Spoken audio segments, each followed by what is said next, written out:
With the death of the old guard within publishing, there no longer was any check on those new arrivals to publishing to prevent the worst successes from being promoted. In other words, there was no curation of literary art in the way that there was before. Prior to, let's say, 2010, there was an ability for a right-wing author to be published. Now, by the 90s, many right-wing authors were slowly being removed from publishing or dying off. But in reality, there was some publishing of right-wing authors. John C. Wright was published, Vox Day was published, other people were published in different publications and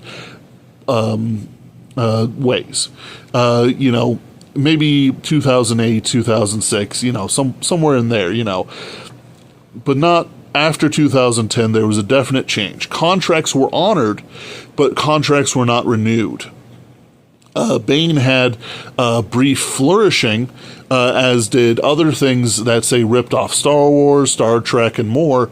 But really, we're actually seeing this 15 years on, we're actually seeing this decline severely, to the point where people are actively talking about removing these old IPs from the lexicon. That's the inspiration for me making this series.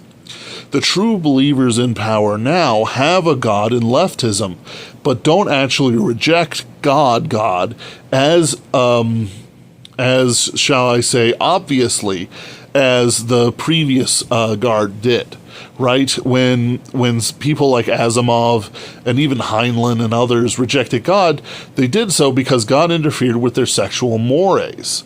But these children who have come up and grown up and now have power don't even believe in God. They reject God for God. And what that does is it creates this left-wing art soul-destroying feedback loop that, frankly, is part of the reason why we can't get a toehold into the publishing world. Even though trad publishing is gone mostly, it's desperately paying out political payments to people they would hate otherwise, and it publishes things like someone was reading a book about two gay boys finding each other in Australia. They're publishing that dreck, and it's not even considered a romance novel. It's a deep, novel of the high shelf. These things are disgusting.